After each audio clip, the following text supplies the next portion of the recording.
Segregation has historically played a significant part of American life. So most people, whether black or white, have felt the impact of racial segregation. Its impacts a community's infrastructure, education, standard of living, employment, crime rate, property value, and every other aspect of communal living. Being raised in a segregated part of Florida placed me around few black people in my own hometown. When I left Niceville for Tallahassee, I became more integrated myself. Tallahassee is a very diverse city in comparison to Niceville.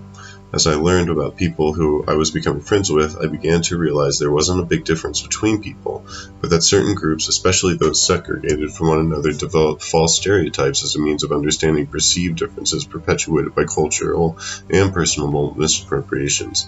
I became very interested in social issues in American histories at that time. Segregation impacts white and minority communities in two different ways. To minorities, segregation means higher degrees of violence, less adequate schools, poorer housing, and many other negative social effects. White society used segregation as a means of containing negative elements of society. This, of course, is propaganda concocted by the bourgeois class as a means of protecting the interests of wealthy, not whites. This is evident when looking at the history of segregation, which was not put in place until decades after emancipation of slaves. During a brief window of time between the end of Civil War and the turn of the 20th century, says Samuels, black and white people lived next to each other in southern cities.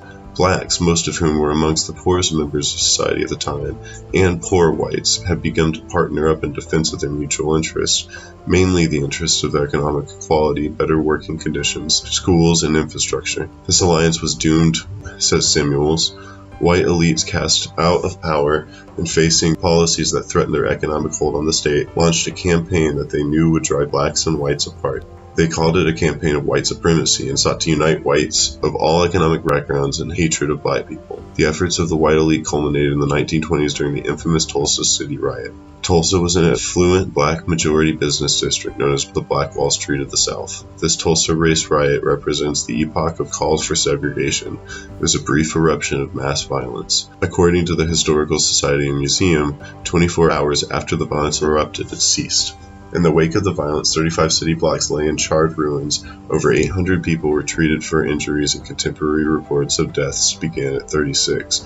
Historians now believe as many as 300 people have died. When groups of people with perceived differences are separated from one another on the grounds of the weaker subjugated group being fundamentally different than dangerous, violence will emerge and ignorance will perpetuate itself.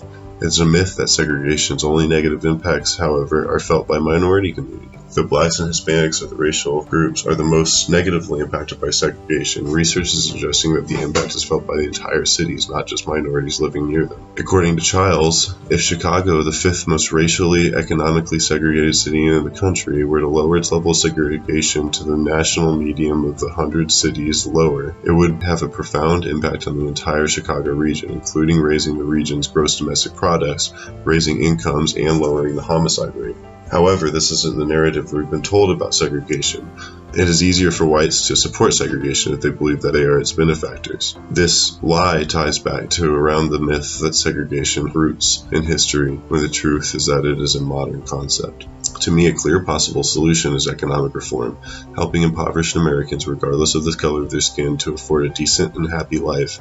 This includes expansion of Medicaid for all, access to affordable housing, and other social policies. I believe that the more as a nation we can do to create more wealth equality and pass legislation protecting the working poor from the greed of the bourgeois, the less segregation will exist and the more equality and prosperity all Americans will experience.